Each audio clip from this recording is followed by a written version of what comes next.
ما سخیمه تغییر در قطع نیز طراحی کردیم. از سخیمه پیشینه یگان فرقیت ندارد، تنها در اینجا ریله تغییر در قطع استفاده شده است که تیدو که اینجا هم سیمپیچی است. ایدو و مثل پیشتره از تیغه بسته 65-66 HD که چراغ سبزی ما است فروزان باید شود و از تیغه بازیو 57-58 چراغ سرخی ما که سیمکشی مثل همون نقشه پیشتره است. فاز اومد با کلید و از کلید رفت با سیمپیچ یکی ریلی زمان.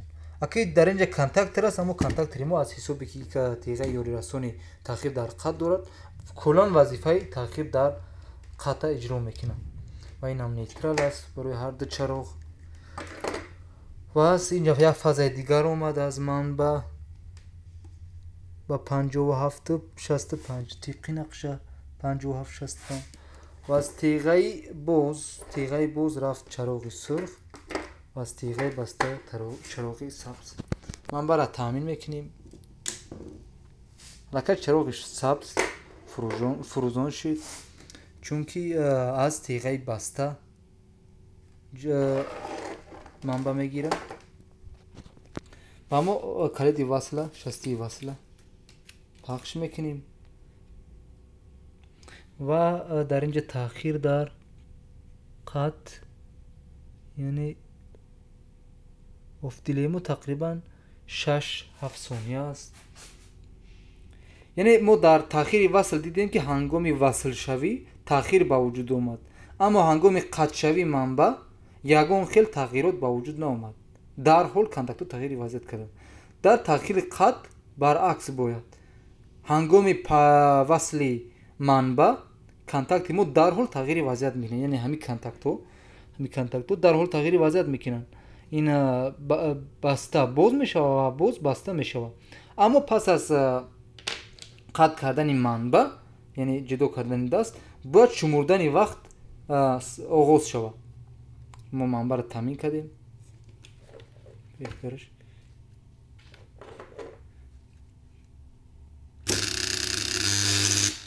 در حال کانتاکتو تغییر وضعیت کردن طبق نقشه.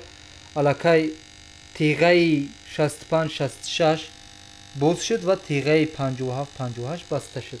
باز ما منبع را قطع میکنیم، شمردن وقت آغاز میشه. ما منبع را قطع کردگی هستیم، اما کانتاکتو وضعیت خودشون نگاه داشتن تا مدت 6 ثانیه و پس از 6 ثانیه به حالت اوله برگشتن. یعنی تاخیر در وقت قطع شوی منبع، یعنی قطع شوی منبع از سیمپیچی ریلی زمان شمردن وقت آغاز شد. یک بار دیگه در وصل یگان خیلی تاخیر با وجود نامد، در حال کانتاکتو تغییر وضعیت کردن.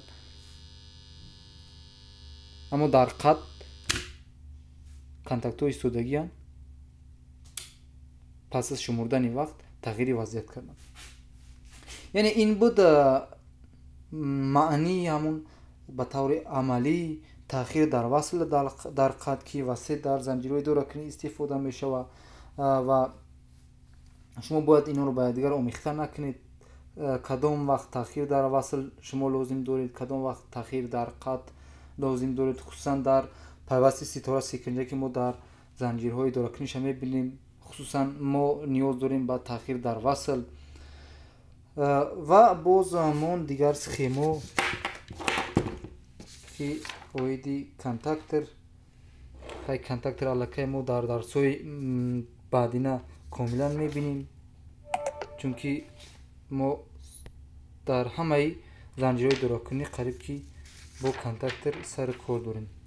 و موند قسمی PLC ما یک زنجیر ساده که چی طور PLC کانتاکترهای محرکو را سیگنال میده راه اندازی میکنه و چخیل کانتاکتر با کار میداره و محرک راه اندازی میکنه. ما یک سخیم ساده که با سبب اون که ما PLC نداریم و سخیمی که مانند به همون PLC است و کوشش میکنیم که یکم مطلب در همون سخیمه فهمونیم. خصوصا همین سخیمه را طراحی میکنیم ба мисли фарз мекунем ки мо як сигнал аз хуруҷии модули PLC бо 24 волти тағйирёбанда гирифтем ва аз ӯ 24 волт хусусан аз ҳамин реле ба ҳамин реле омада мерасад.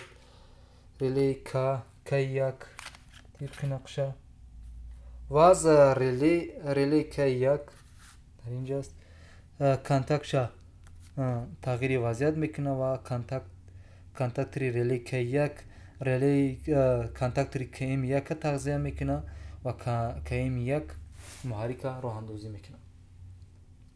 мо симкашия анҷом медиҳем ва мебинем ки чӣ натиҷа медиҳад.